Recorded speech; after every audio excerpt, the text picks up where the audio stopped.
Et bonjour, nous revoilà sur le plateau média du Monde Nouveau et nous accueillons aujourd'hui Patrick Jacot. Bonjour. Bonjour. Vous êtes président directeur général de la Mutuelle des motards.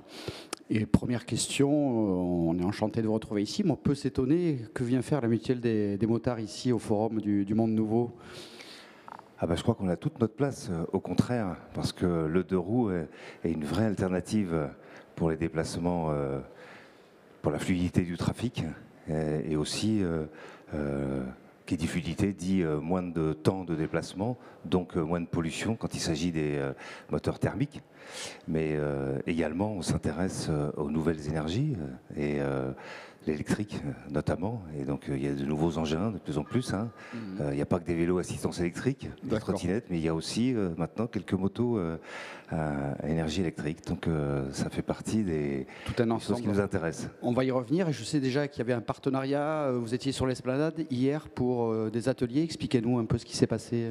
Oui, alors nous, on a une filiale prévention qui s'appelle SecurRider, qui s'intéresse à mettre en place des modules de sensibilisation, de prévention à destination des usagers des 2-3 roues à moteur, au sens très large du terme, puisque ça concerne aussi les trottinettes, les déplacements en trottinette ou les déplacements en vélo ou en vélo assistance électrique. Et cette filiale, elle est notamment dédiée à délivrer des messages pour les salariés des entreprises, notamment dans le cadre de leur déplacement, puisque nous sommes un assureur. Nous avons bientôt 40 ans d'expérience de déplacement en 2-3 roues, tout type de 2-3 roues. Et nous sommes, je crois qu'on peut dire qu'on est le spécialiste de la protection, de l'assurance des usagers vulnérables que sont les conducteurs de 2-3 roues, quel que soit le type d'usage qu'ils en font. Donc l'idée hier, c'était quand même le partage, c'est ça Alors, effectivement, pour pouvoir...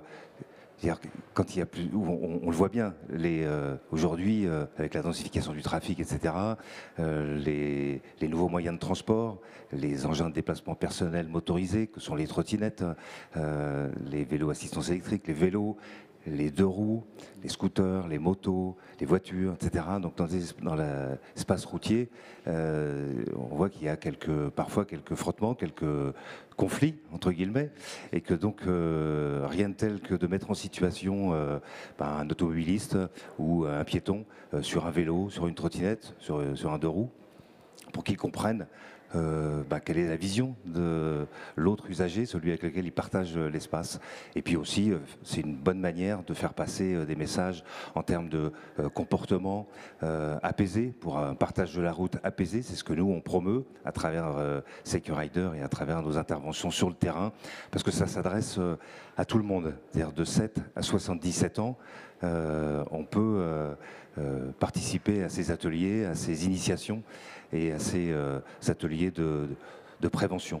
Donc c'est très riche et ça permet en général de faire que celles et ceux qui ont suivi ces ateliers de SecurRider, en se mettant en situation, en selle ou sur une trottinette, eh bien, de voir les choses autrement lorsque ensuite ils se retrouvent dans la circulation urbaine, quel que soit leur statut d'usager.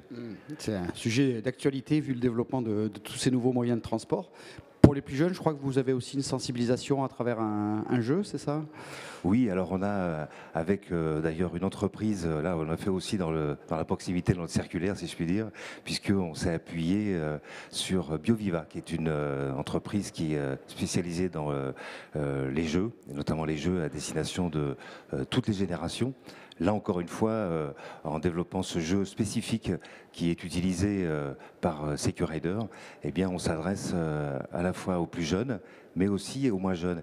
Et c'est intéressant de mixer les générations, de mixer les types d'usagers, mais c'est aussi très intéressant de mixer les générations, parce que les regards ne sont pas forcément les mêmes, l'expérience n'est pas la même, et que c'est toujours très enrichissant.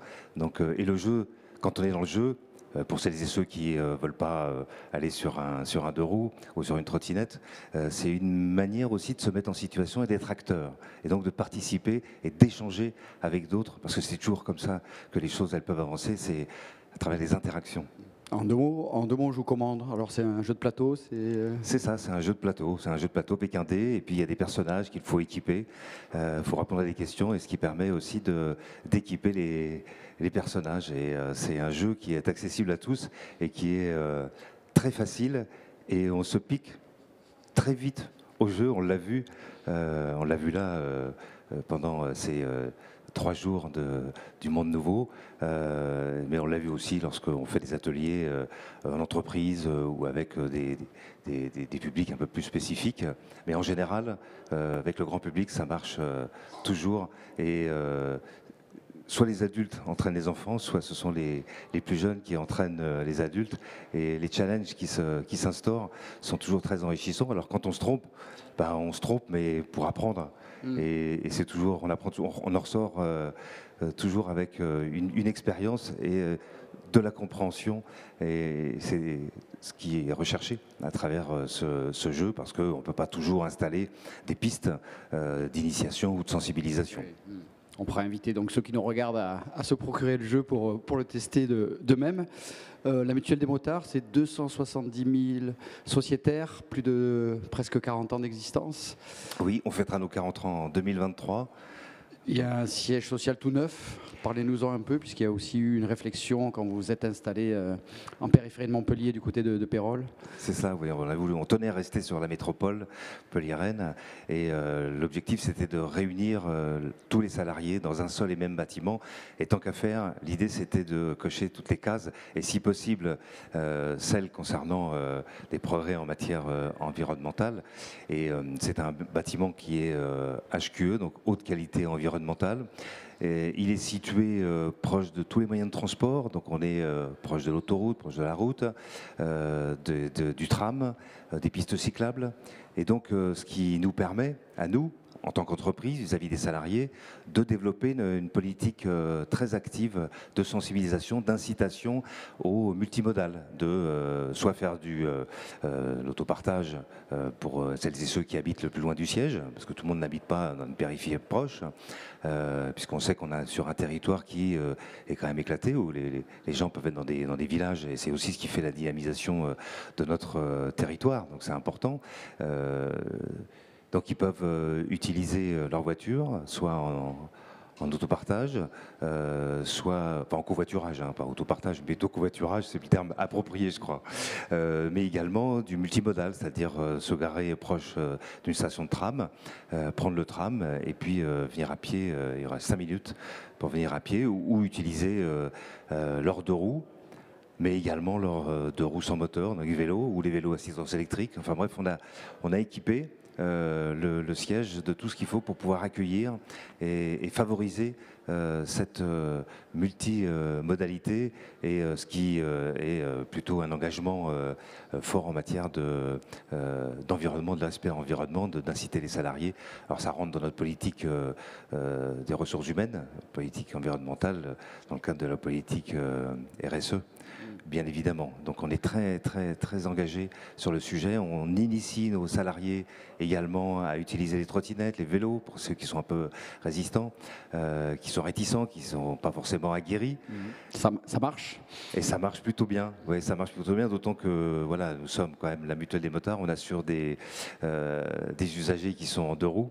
Et que donc, on ne demande pas à ce que tous les salariés soient motards ou scooters, mais par contre, de savoir comment fonctionne un deux roues, comment on se déplace sur un deux roues. Et le vélo assistance électrique, aujourd'hui, par exemple, fait partie des produits d'assurance de la mutuelle, parce que ça fait partie aujourd'hui des moyens de transport, dans le cadre de cette multimodalité que j'évoquais, à partir du moment où il y a des aménagements qui le permettent. Et là où nous sommes situés à Pérols, proche du rond-point de l'aéroport, eh bien, nous pouvons utiliser tous les leviers, mettre en musique tous les leviers des types de déplacements et faire en sorte d'inciter nos salariés à choisir celui qui leur convient. En fonction peut-être aussi de leur actualité quotidienne ou de leurs envies. Ça concerne combien de personnes finalement ce siège de la Mutuelle des Motards? Alors sur le siège, nous sommes un peu plus de 300. Puisque la mutuelle, aujourd'hui, ce sont 450 salariés répartis sur l'ensemble des 40 bureaux en France et le siège social. Donc un peu plus de 300 personnes au siège. D'accord. Dans ce métier de l'assurance, finalement, il n'y a pas d'expert moto, c'est ça? Et vous, vous avez décidé, Mutuelle des motards, de développer un peu un label, une certification. Expliquez-nous un peu comment cette idée a germé. Alors oui, logiquement. ça c'est dans le cadre de notre métier d'assureur. Donc quand il y a des accidents, il faut faire une expertise. Et effectivement, il n'existe pas de cursus spécialisé expert de roues. Ce sont des experts auto qui, par goût, par inclinaison ou parce qu'ils ont besoin d'organiser leur activité et de répondre aux sollicitations, qu'ils se sont spécialisés, certains, dans l'expertise de roues. Mais nous, on souhaitait aller plus loin et on a mis en place, il y a déjà longtemps, un label expert deux roues Mutuelle des motards. C'est-à-dire on les sensibilise aux spécificités des deux roues, aussi aux spécificités de la relation avec les conducteurs de deux roues. Un conducteur de deux roues, en général, il a une relation assez forte, affective avec son véhicule, on le sait, et que donc, ce qui fait que dans le cadre de l'expertise, où c'est un moment où ça veut dire qu'il y a eu un accident, donc un trauma, un moment difficile pour l'assuré, et qui veut récupérer, pouvoir réutiliser son deux roues. Donc on a développé de ces spécificités, mais avec donc l'arrière-pensée de faire que ce soit nos sociétaires qui soient vraiment satisfaits de cette relation, parce que c'est une relation à part entière qui s'instaure entre l'expert et l'assuré, donc au nom de la Mutuelle des motards. Donc on veut que ces ambassadeurs que sont les experts le fassent en ayant notre vision du métier, notre état d'esprit. Et puis il y a aussi une arrière-pensée métier de cette démarche, parce que c'est aussi une manière de faire passer des messages aux experts sur ce que l'on souhaite qu'ils mettent en place dans le cadre de l'expertise et des recommandations. Ils y sont sensibles, ces experts? Ça les intéresse? Ils sont très sensibles, très demandeurs de ce label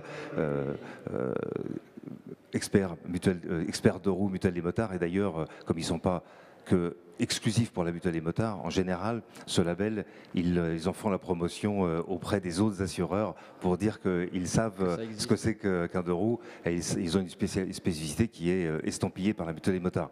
Mais nous, du point de vue du métier, nous avons une arrière-pensée vis-à-vis de nos sociétaires, c'est de faire en sorte qu'ils puissent faire appel à la pièce de réemploi ou à la réparation. Plutôt que de remplacer les pièces d'origine par des pièces d'origine, eh bien, souvent la réparation. C'est le fameux RCV. La RSV, RSV, que, pardon. Voilà, on fait une expertise. Quand il y a un accident, on fait une expertise de la valeur des réparations pour remettre le véhicule dans l'état initial. Et c'est ce qu'on appelle, il existe la réparation supérieure à la valeur, c'est-à-dire que si le coût des réparations est supérieur à l'expertise de la valeur du véhicule, en général, il part à la casse. Le fait de pouvoir avoir recours à des pièces d'occasion, des pièces de réemploi, de la réparation, eh bien ça permet parfois, souvent d'ailleurs, de rester en dessous de cette fameuse cette valeur de réparation, le montant de la réparation supérieur à la valeur. Qui conduit à la casse. Et qui conduit à la casse. Et donc ça permet au sociétaire de conserver son véhicule, mais c'est aussi bon pour la planète parce que ça permet d'éviter que des véhicules aillent au rebut et qu'on puisse être vertueux aussi à travers notre métier d'assureur et puis aussi au passage satisfaire nos sociétaires, voire entretenir une filière et donc maintenir, voire développer des emplois, parce que cette filière de recyclage, de pièces de réemploi ou de réparation, eh bien, ce sont autant d'emplois qui peuvent être préservés, voire créés. Et donc c'est vertueux à tous les étages. Et le premier indicateur, c'est la satisfaction de nos sociétaires. Et puis pour celles et ceux qui n'ont pas d'accident, eh bien, c'est de se dire que leur mutuelle d'assurance préférée, eh bien, elle se comporte de manière vertueuse dans l'exercice de son métier d'assureur. C'est quand même un sacré changement de mentalité. C'est récent, cette volonté de développer les RSV Alors, de développer la pièce de réemploi, ça fait des années. Ça, on le fait en partenariat avec nos casseurs.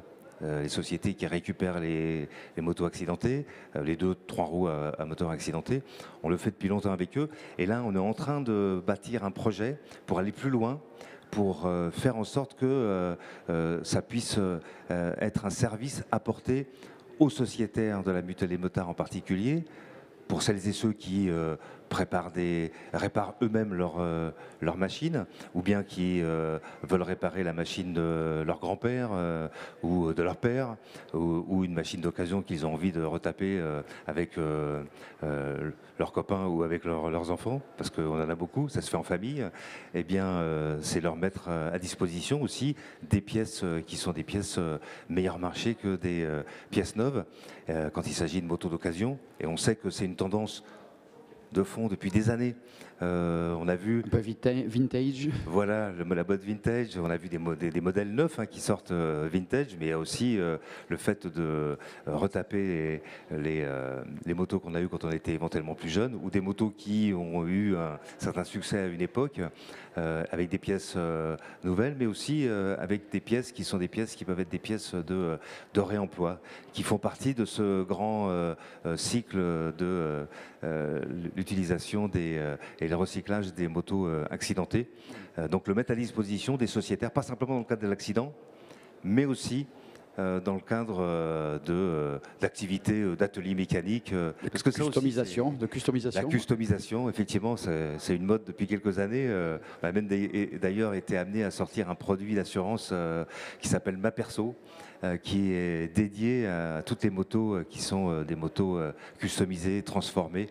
Parce que là aussi, il y a toute une filière de préparateurs, d'amoureux de la belle mécanique qui retapent et remettent parfois dans un état supérieur à ce que pouvaient être les motos lorsqu'elles sont sorties neuves à l'époque, il y a 10 ans, 20 ans, 30 ans, 40 ans.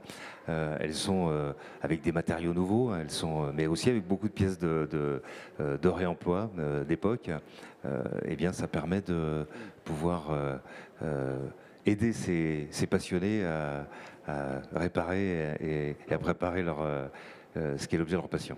Oui, parce qu'on imagine en plus qu'ils ont du mal à faire le deuil de leur machine, donc ça leur permet de la garder. Est-ce que chez ces sociétaires, il y a une évolution des mentalités par rapport à cette transition écologique dont on parle beaucoup ? Est-ce que vous sentez qu'il y a un virage ou ça reste des gens passionnés par la... On le sent poussé par les nouvelles générations. Les nouvelles générations sont très sensibles et nos nouveaux sociétaires, qui sont pour certains les enfants de celles et ceux qui ont créé la mutuelle il y a 40 ans, puisque la mutuelle a été créée par 40 000 motards qui ont pris leur destin en main pour... Qui se sont dit, ça suffit, on n'a pas... On est maltraités par les assureurs, donc on va prendre notre destin en main et... qui mieux que nous pouvons savoir comment faire pour s'assurer. Alors bon, je passe sur les détails, c'est peut-être un débat à part entière. mais les enfants de ces sociétaires, mais aussi certains de ces sociétaires qui aujourd'hui sont des quinquas ou des sexas bien assumés, en forme, il y a une sensibilité au bien-être de la planète et à la préservation de notre environnement, de nos environnements, d'autant que quand on est conducteur de deux roues, on sait qu'on participe à la fluidification du trafic. Donc forcément, ce sont des notions qui sont présentes auprès des usagers, et même ceux qui sont des amoureux de la mécanique, des beaux moteurs, ils ont cette sensibilité. Je sais qu'aujourd'hui, les motards sont très mobilisés pour essayer de faire qu'ils soient moins stigmatisés par rapport à l'utilisation de leurs engins, sur la notion de bruit. Il y a une mobilisation des associations d'usagers, notamment pour faire passer le message auprès des usagers, mais aussi auprès du grand public, sur le fait qu'il n'y a pas que les motards qui font du bruit, et qu'eux aussi sont soucieux de réduire ce qui peut être considéré par certains comme des nuisances sonores, mais aussi globalement tout ce qui peut améliorer l'efficacité énergétique de leur véhicule. Donc nous savons ça, nos sociétaires nous en témoignent. Et comme ça correspond aussi à un esprit mutualiste, c'est-à-dire penser aux autres, C'est ça le mutualisme aussi, hein, parce que c'est un projet collectif, mais c'est aussi penser aux autres. Donc on sait que nos sociétaires sont sensibles à la démarche de leur assurance, de leur mutuelle d'assurance. Avec les jeunes qui poussent et forcément des nouveaux usagers. Si on prend la seule ville de Montpellier avec les nouvelles contraintes de circulation, les pistes cyclables, on voit de plus en plus de gens adopter pour le deux roues. Il y a aussi cette question de l'innovation et ce groupe catalyseur. Expliquez-nous un peu oui, de quoi il en retourne. Alors c'est parce que effectivement on s'intéresse, quand on a réfléchi pour sortir ces nouveaux contrats, ces contrats pour les vélos à l'assistance électrique ou pour les trottinettes électriques, on s'est intéressé à ces nouveaux modes de déplacement.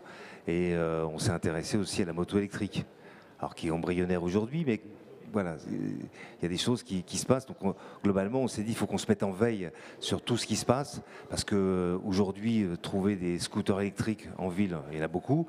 D'ailleurs, les livreurs en utilisent beaucoup, la Poste en utilise beaucoup, beaucoup d'entreprises qui, pour leur déplacement, les dépannages, etc., ont des flottes de scooters électriques. Donc ça a forcément vocation à se développer et à toucher le grand public. Et donc, comme en plus on est dans une métropole, là où il y a le siège de la mutuelle, sur la métropole de Montpellier, qui est plutôt très engagée pour tout ce qui est le multimodal, la place du vélo à assistance électrique, des deux roues, les voitures, enfin bon, c'est partage de l'espace routier. Donc on s'est dit qu'il fallait qu'on soit, nous on s'y intéresse, et puis intrinsèquement, c'est vrai que on se doit d'être en veille par rapport à toutes les évolutions. Il y a beaucoup de choses qui se passent, et donc on a créé ce groupe catalyseur qui oui, allez-y. Ce groupe catalyseur qui nous permet d'être en veille sur tout ce qui se fait dans le domaine du deux roues au sens très large, mais aussi on s'intéresse sur ce qui se passe du côté des voitures, parce qu'il y a beaucoup de constructeurs qui font des choses, il y a beaucoup de start-up, de nouvelles sociétés qui proposent des innovations technologiques ou bien des services, des nouveaux services, c'est vraiment très large, des nouveaux services pour répondre à de nouveaux usages. Donc ce groupe catalyseur qui est composé donc de salariés de la mutuelle, de représentants de nos partenaires. On a des partenaires alors de la presse spécialisée, mais aussi des experts, par exemple des experts moto, des réparateurs, des préparateurs, et puis des sociétaires, des assurés. On a fait appel à celles et ceux qui étaient volontaires pour participer à ce groupe, parce que rien ne vaut l'expérience terrain et les pratiques de nos sociétaires, de celles et ceux qui, tous les jours, sont confrontés aux réalités des usages du quotidien. Et nos sociétaires, ils ont leur mot à dire. Alors, c'est vrai que nous sommes une mutuelle, donc bien évidemment, ils ont leur place dans la gouvernance et dans l'organisation démocratique, mais également dans le devenir, les réflexions, ce qui peut-être demain donnera lieu à de nouveaux services, peut-être de nouveaux produits d'assurance, et peut-être que également on pourra jouer notre rôle en tant qu'acteur du monde de la moto auprès peut-être demain de constructeurs ou bien d'entreprises qui proposeront des nouveaux produits ou des nouveaux services pour faciliter les déplacements en 2-3 roues, parce que ça reste notre credo. C'est-à-dire nous, c'est favoriser là où les pratiques des 2-3 roues à moteur, et on explore les nouvelles mobilités. Et ce que les jeunes qui sont, on le sait, très ouverts, et ils sont très sensibles et ils sont très pratico-pratiques, les nouvelles générations, et ils n'ont pas de problème pour passer de leur moto à un vélo à assistance électrique, à un vélo, une trottinette, au tram, etc. Ils sont très pragmatiques, et donc il faut qu'on soit en capacité de, à minima, les comprendre, et si possible de répondre à leurs attentes, leurs besoins. Oui, on voit que la mutuelle a des défis passionnants à relever, et vous allez trouver une prolongation en centre-ville de Montpellier, c'est ça ? prochainement, on peut l'annoncer? Tout à fait, rien ne vaut le fait de se confronter au réel. Et donc on va ouvrir un nouveau bureau, une nouvelle agence, boulevard du Jeu de Paume. Donc on est vraiment en lisière de l'Écusson, donc là où il y a potentiellement confrontation entre les vélos, les piétons, les trottinettes, peut-être quelques scooters électriques ou pas. Et en tout cas, voilà, une zone où on va expérimenter concrètement et échanger avec, sur les usages avec ces nouveaux pratiquants et rien de tel Là, on que sera vraiment sur l'échange, sur l'échange, sur les conseillers, parce qu'on a une expérience de la protection des usagers vulnérables et ceux qui sont en trottinette et en vélo, ils sont particulièrement vulnérables, d'autant que l'équipement n'est pas une obligation. Donc là, il faut qu'on leur apporte notre expérience, notre expertise d'assureur d'usagers vulnérables. On a vraiment presque 40 ans d'expérience. On n'en parle pas par oui dire. Donc pour s'équiper les conseillers, pour qu'ils s'équipent en fonction de l'usage qu'ils font de leur Vous leur véhicule. rappelez que quand on est en trottinette, on a la nécessité de s'assurer aussi. Et exactement, depuis octobre 2019, c'est une obligation. Donc la plupart ne le savent pas. Ils considèrent la trottinette, même trottinette électrique, comme un engin de loisir. Sauf qu'au quotidien, ils l'utilisent comme un vrai engin de déplacement et ils partagent l'espace routier avec les autres usagers, vélo, assistance électrique, deux roues à moteur, quand ils sont sur la chaussée ou voiture. Donc là, c'est pareil, on a quelques conseils à leur prodiguer et aussi pour pouvoir être bien protégés, notamment grâce à l'assurance. Parce que l'assurance est là pour protéger les usagers quand ils sont en déplacement sur des engins terrestres à moteur. Génial, des défis passionnants pour la mutuelle des motards dans cette transition écologique qui est débattue ici au Monde Nouveau depuis 3 jours. Voilà. On va essayer de prendre notre part, et en tout cas avec notre expérience, et puis d'essayer d'en tenir compte pour la suite, pour nos futurs projets, et essayer de s'adapter et d'apporter les réponses en ayant, si possible, la bonne posture. Une posture qui correspond justement à ces engagements que l'on trouve à travers les politiques aussi territoriales, les politiques publiques territoriales. Donc on essaie de prendre notre part. Le fait d'avoir un siège sur Montpellier, ça nous donne une responsabilité aussi en tant qu'entreprise qui participe à la vie de la cité et qui donc, à travers sa démarche, celle vis-à-vis de ses assurés, mais aussi à travers sa démarche, celle à travers ses salariés. Donc essayer d'être une entreprise citoyenne qui a bien les 2 pieds dans le monde dans lequel elle évolue. Patrick, merci beaucoup. Merci à vous. Et bonne journée. Et à très bientôt. Au revoir. Bonne journée.